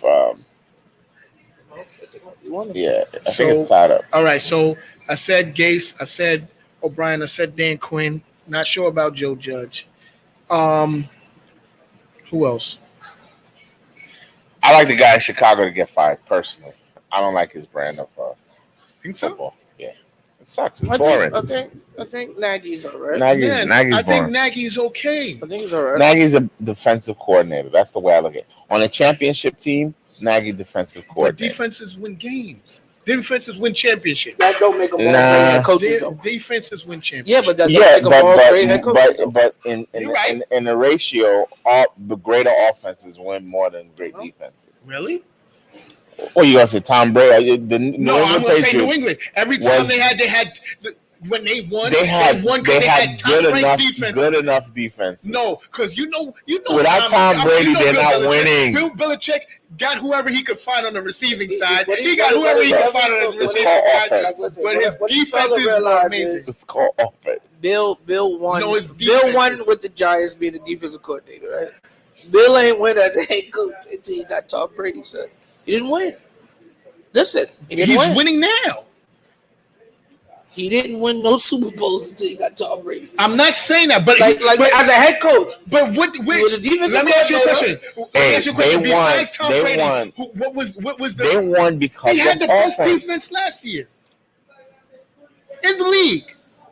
They won. Stop acting like Tom Brady didn't have good defense in the playoffs. I'm saying you didn't have bad. I'm not saying you're winning Super Bowl with bad defenses, but you need a great offense. San Francisco, same thing. Yes, same thing with Seattle. Seattle, yes, they had great offense, but what brings it Kansas together City. is great defense. Did Kansas City Chiefs have a great defense last year? They had a good defense. No, that's what I keep saying. But they had a you don't need a great defense to win. They didn't have a bad defense and have an amazing. More than likely, you're gonna need an offense to win a Super Bowl. You're not gonna go in there. I'm saying you can't. You don't have no. All I said is offense is more important than defense. I think defense. To win a Super Bowl, you need offense. You have to score. I think defense is more important. Like I get what you're trying to say, but everybody is not going to be the Baltimore Ravens defense. And how many have they won? Like, listen, sometimes you have a special defense. Like the Legion of Boom is probably like the last special defense that we watched. What about last year? San Francisco's defense. They didn't win, and that's what I'm saying. You giving them credit without them winning anything. We talk about winning. Not get to the Super Bowl and lose. Get to the Super Bowl. They're making my point. A great offense Super Bowl is easy. Defense. I'm not saying it's easy. I'm not saying it's easy. It took 2.2 seconds for that defense to get tired of what happened. Kansas City went right past them, scored touchdown, won the game. That quickly. Was it that easy? No. But you needed the offense. It was a tough game. Kansas City didn't go out there and expose them like they exposed the Ravens last week. But if you don't have the guys, if you didn't have the dogs, you're not winning. You're not beating. And they had the offense to beat them. No. And this is what you're calling good offenses. I'm calling them, yes, they're good offenses. What they had. You don't have what they had. Mahomes. No. What you're missing the biggest picture of a good offense. They had San Francisco has a good offense, but what they don't have a Tom Brady. They don't have Russell Wilson. They don't have that. They don't have a Mahomes. That's part of what makes you great. But these are over the top quarterbacks. These are not. What makes a great defense? A great assembly of great players, right? But the difference is that it's not a concept. You need the players to have a great anything. If you have a great defense, a good offense, and a great quarterback, you win Super Bowls. What did I say? All I said was offense and the offense wins QB. More than the defense. That's all I said. I'm not saying defense can't win. Not great offense. Great QB. When Trent Dilfer won his Super Bowl, he was a horrible quarterback. So that doesn't always work. Trent Dilfer won with who? Baltimore. And what did they have? But he wasn't a great quarterback. What did they have? Well, you just made my point for me. No, I'm showing you that your point is not always accurate because they had a horrible quarterback. But they had an over-the-top defense. But that's what I'm saying. And they only won 2 years out of how many? Listen, they won because their defense. When they had you don't win Super Bowl. You remember when San Francisco won? When Dallas won? One of the top defenses ever in history. NFL history. But that's it. You're not winning, but that doesn't happen that often, eh? Exactly. And that's what we're saying. You need an all-time defense to win. Yes, that's one of the greatest defense. On a regular year, the best. They're probably top 5 in history. So name me. All right. So to prove my point wrong, name me a team that has won the Super Bowl that their defense was just regular. Regular. Kansas City. Yeah. Kansas City's defense was not regular. Yes, look at the numbers. Hey, they were terrible. No, they weren't terrible. Look at the numbers. Terrible. Look at the numbers. Please go look at last year's stats and see where they went. You know what they had? They went in and brought a I bet you in the top rusher, 6. and they went and brought a cornerback. No, what they I'm went skill position wise. The rest of that defense was hot garbage, but they knew they had a couple of playmakers to make a couple of plays. All they needed was a couple of plays a game. Let me ask you from their skill position guys. Bro. That's it. See where they were ranked. I'll pull it up for next Monday. And Kansas Please, City. and then you're gonna look at me. I bet Kansas you was in the City, top 6 of all defenses. Kansas City didn't Definitely play. not top 6. Kansas City had one of the easiest routes to the Super Bowl too. I don't think that, but they still didn't have to play the Patriots, or they didn't have to play the Ravens to get to the Super Bowl. They had to play a team that beat both teams. It doesn't matter. It doesn't. You know, if you had to pick a team that you want to play, you want to pick the Titans. If you're going into the playoffs, if you're going into the playoffs, if you're going, hold on, hella defense. Now they're 3-0. No quarterback. They're 3-0. Titans again. Titans 3-0. No offense. They were off this week. Defense. No, they Pittsburgh. That's why they Yo, okay. come on. What are you talking about? Titans was everybody's like, what did they have? They had Derrick Henry and defense. And Derrick Henry was pretty special offensive player. But that's what he I'm was saying. running for 200 yards every time. But everybody was scared of them because of their defense. Like everybody was scared because of Derrick Henry. No, Kansas City. Listen, Kansas City. You couldn't score on them because of their defense. Kansas City has a good run defense. Their run defense is all right. And the overall exceptional. Yes, the overall defense though is not that good. I'm not talking about now. I'm talking about last year. I'm gonna bring in your stats. Top 6. If you're watching, we love to hear your input. Love to hear your comments on A's crazy ass point. You know, I'm the antagonist of the group. You know, I'm the one that goes. He just wants to believe defenses win more than offense, and that's just not true. Nah, I think you hear gotta what have you're saying, one of the but best offenses win more than like defense. when your defense is special, they win. Like you have to have a special defense, not a good defense. They have to be legendary, like special. Like New York Giants, like NASCAR 4, like all create new concepts, but you still need offense. Eli still needed Plaxico at the end of the day. But does the Giants win that game versus the Patriots with a stinky defense? No. No matter all the lucky stuff. And why is that? Because Tom Brady had the greatest offense in the history of humanity. This is what we're talking about. You see my point? But the Giants still won. He had Randy Moss. He had the greatest offense in history. Stop it. He didn't. Are you kidding me? He had Randy Moss. He's the second best receiver ever in NFL history. I don't believe Jerry Rice is the best receiver in NFL I think Terrell Owens is better than Randy Moss. Okay, you want to say T.O. too? Okay. You can flip flop them, but like listen, that's what made the offense great. You had top player, the top receiver, you did top quarterback, right? And you had the top pass, and you had the top slot receiver, and the top slot receiver, and you had a great what? Offense, great defense. Oh, the defense wasn't that great. Willie McGinnis' defense is not the greatest. You know, Belichick had a top 3 defense. He had an okay defense. No, every year they went to. He had an okay defense. Do you know why the Giants wasn't scared to play the Patriots in the Super Bowl? What do you mean? Why? That year, when Eli beat us the first time, why weren't they scared to play us in the Super Bowl? Because they had a great defense. No. Because they played us the last week, 5 touchdowns, and then we beat them like 38 to something like that. It was like a 3-point game. They were never scared of us after that. Exactly. They said we could play with these guys. Why? Not because that was offense. That's offense. There's no defense. They gave us 36 points. A great defense does not give up 35 points to Eli Manning. I agree. What I'm saying to you is, I'm not saying that they played great defense in that game. What I'm saying is, for that year in that league, they had to be in the top 5. I guarantee you. You in these tops. I want look me up. Look top 6, top 5, I'm about stats. I'm about you tops. At least go top 10. You up here top 5 and top 6. Bro, what I'm trying to tell you is Bill Belichick knows he's a defensive guy. Listen, bro. He's a defensive guy. Yes, he had Tom Brady, but he's a defensive guy, and you guys don't want to think. You're the one that told me that, even though I know that. But you said that 20 minutes ago. Oh, he got hired from the Giants because he was a. You're missing our point. We're not saying can I ask you a question? It showed listen, and that's why look, I'm a Patriots fan. Like I understand why the Patriots lose. in that Super Bowl, we were too arrogant enough to change the way we played. The Giants made adjustments from that game to the Super Bowl. The Giants made adjustments. The 4 pass rushes on third down, second down, when they know. Listen, we know the shit is there. It's been happening the whole game. Do we want to? We still want to look to Randy Moss deep. We don't want to play small ball. We were arrogant.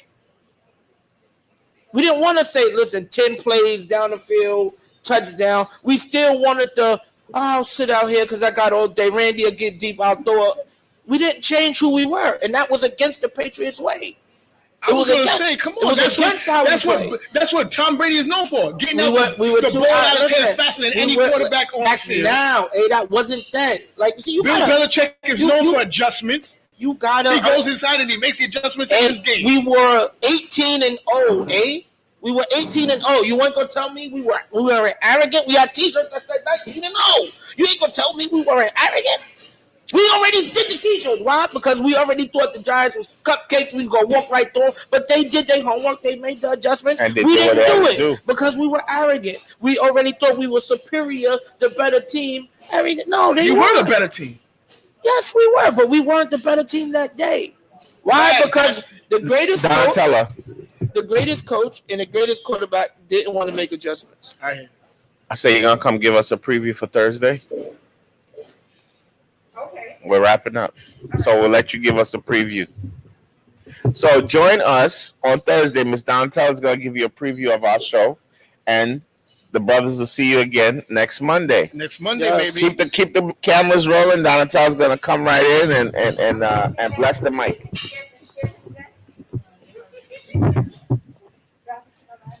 Where are you going?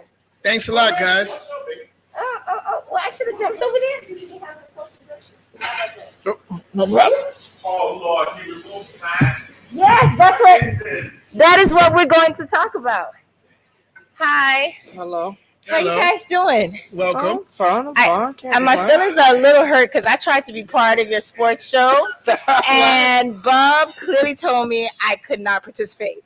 Oh, wow. So maybe we'll bring you on as a guest one of these days, because actually I know a couple of people that want to come on as guests, so we should start with you. Well, yeah, I haven't watched sports in a couple of years. So how are you going to talk about sports? What are you talking about? Maybe Bob had the right idea. No, because just like anything, right? I haven't heard you all once talk about what's happening in women's sports. And women's sports is happening, isn't it? True indeed. So just like a lot of the female sportcasters, some of them were athletic. I was 100 years ago. Right? Okay. You just research the topics and you speak to it. Absolutely. Okay, that works. So that's what I'm saying. So when you say that, are you meaning like tennis, WNBA? I watch WNBA.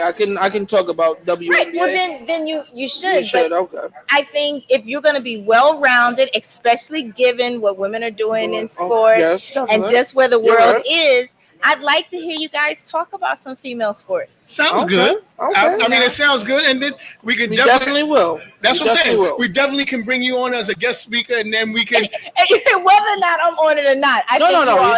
You're saying that you're definitely right about that, because the WNBA finals, I just watched it. I don't know if it was Saturday or Sunday, but I've actually met one of the WNBA players too, and she's in the finals. We have. I don't know. I've actually met her, and she's actually a really nice person. So yeah, definitely. There are two NBA players that come here to eat as well. And I can't remember their names because the last time I saw them was last summer. There were two of them. Gotcha. That were here. But let me just talk about what's going to happen on Thursday, and I would love for you guys to come back and be a part of that show too, right? Okay. So every Thursday at 5:00, we have From Lagos to Brooklyn, which is like yours, an hour, 2-hour talk show, and we usually have a guest. This week we'll have a young lady named Olive on, and Olive's really, really close to the family, just like you guys, and she's always watching on Facebook. But one of the things I'm really excited to share is Friday night, myself and a couple members had a near-death experience with edibles. Like we all ended up in the emergency room. Oh, no joke. That I did that in May, I believe. Yeah, I can see how it can happen. No, it was terrible. I had two. So what kind of edibles? You don't even know. Okay. And see, that's what I want to talk about, because sometimes you're in environments where you feel safe and you're trusting, and sometimes you're just not minding your own business, which I wasn't. Somebody else was taking it. I was like, hey, what's that? And then they told me. And here's the thing: I don't smoke. I drink champagne and a few cocktails, but it's not me to be wanting to take what I call drugs, right? Gotcha. I don't smoke cigarettes or weed, and so what it was super sweet like candy. Yeah, and I was like, that's what it do. And I waited a minute. It was like a little gummy pink, this color. Okay. Yeah. And then I said, maybe like 20 minutes later, I was like, oh, give me one. Give me another one.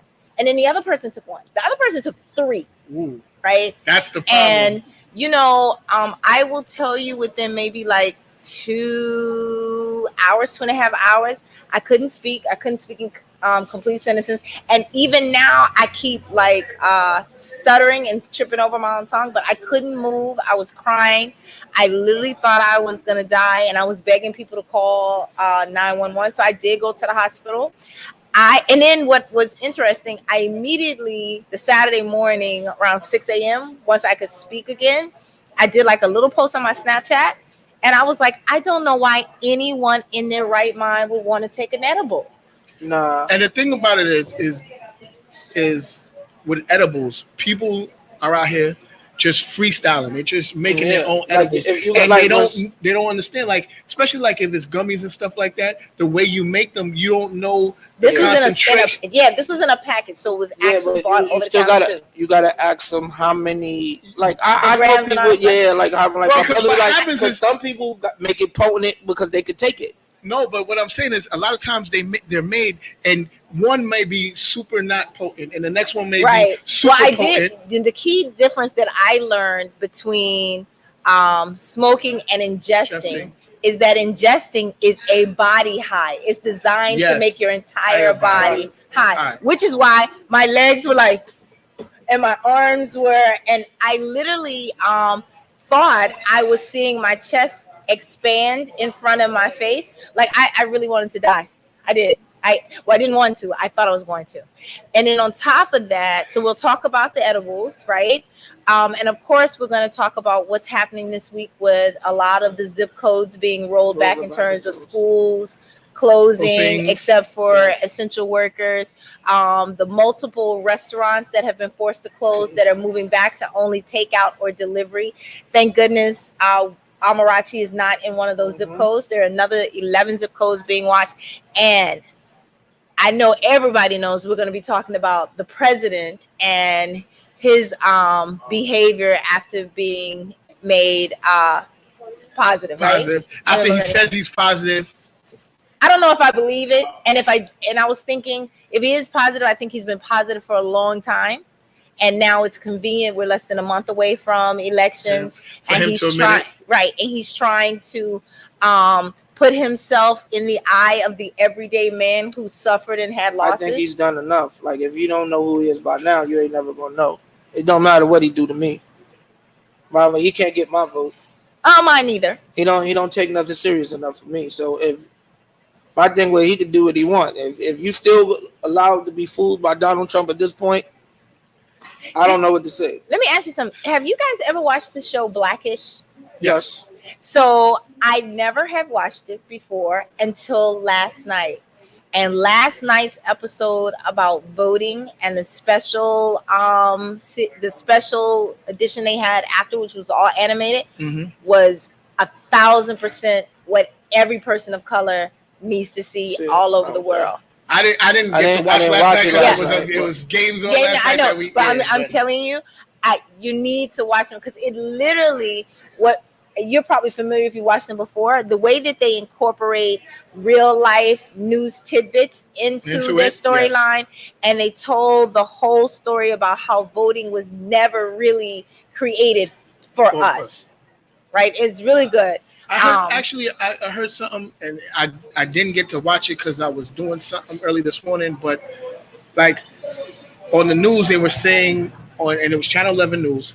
They were saying how it is now. There's some new law that they're trying to put into play that is going to roll back voting rights for black people. Well, so that law has always been there, which I've learned recently.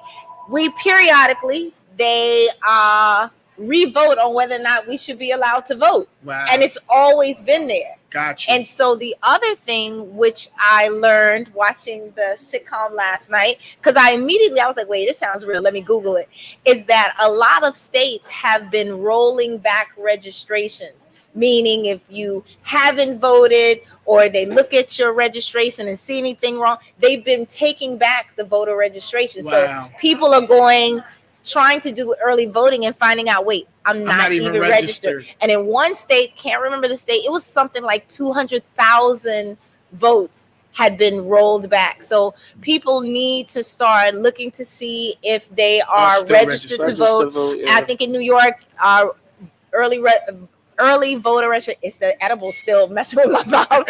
Early voter registration you have to do by October 9th. And we just have to make sure we vote. And one of the key things that they said, the biggest way to impact the world is to vote, because they don't really want us to vote. Yeah, I agree. And that's why I don't understand when people of color say that, oh, I'm not voting in it. They don't want you to vote. They're doing all this stuff because they don't want you to vote. Okay. Why don't they want you to vote? If it didn't matter, it wouldn't matter. They don't want you to vote because it matters. So that's a great place for us to leave this. And on Thursday at 5, come back and see us. And then next week, Monday, come back and see these gentlemen when they talk about sports. And then continue not to let me be here. Thank you. All right, guys.